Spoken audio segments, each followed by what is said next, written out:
আজকে হোলির দিন আমরা বসে গেছি আমার দুই শাশুড়িকে নিয়ে ভাং বানাতে। সিদ্ধি যাকে বলে, শিব ঠাকুরের প্রিয় খাবার।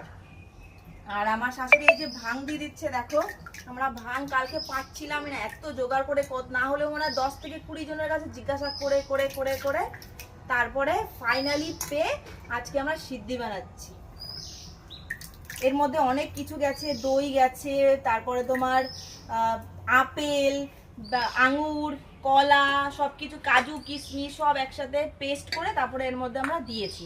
তো এবার আমরা টেস্ট করব যে কেমন হয়েছে। সবার প্রথমে আমার দুই শাশুড়িকে খাওয়াবো, তারপরে আমি টেস্ট করবো। মা ভালো দেখো, এই যে আমরা মাটির গ্লাস কিনে এনেছি বাজার থেকে। মাটির গ্লাসে কিন্তু ভাং খাওয়ার একটা আলাদাই মজা, টেস্টটাও আলাদা রকম লাগে।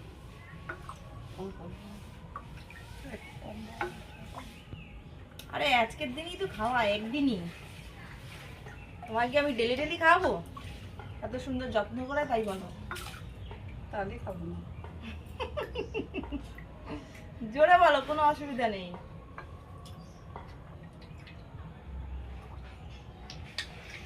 এর মধ্যে গেছে মিষ্টি দই, ছানা, তারপরে তোমার ওই সাদা সাদা গুলোর কি বলে, কি মিষ্টি জানো? গুজিয়া, গুজিয়া।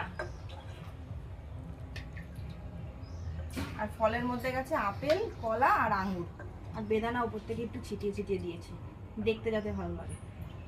অনেক তো বানিয়েছে, তো সারা পাড়ার লোকেরা খাওয়ানো যাবে। তাই তো দেখ। আর দিও না, একটু ভরে ভরে দিয়ে দাঁড়াও গ্লাস করে। তোমার বাপের বাড়ি বাপের বাড়ি।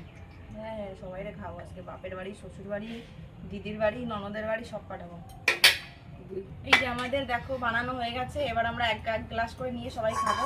না ধরো, আরে ভয় পেও না, ঠিক আছে, চিল। নাও ধরো, নাও খাও, চিয়ার্স।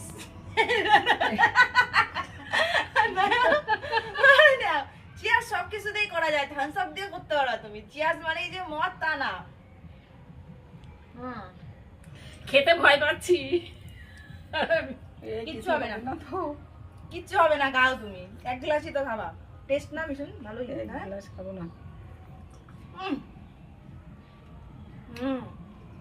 টেস্ট কিন্তু দারুণ হয়েছে।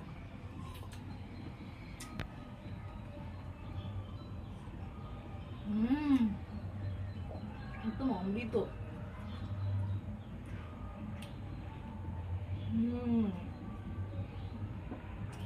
এরকম তো 4-5 গ্লাস খেয়ে খাওয়া যাবে, কিছুই হবে না।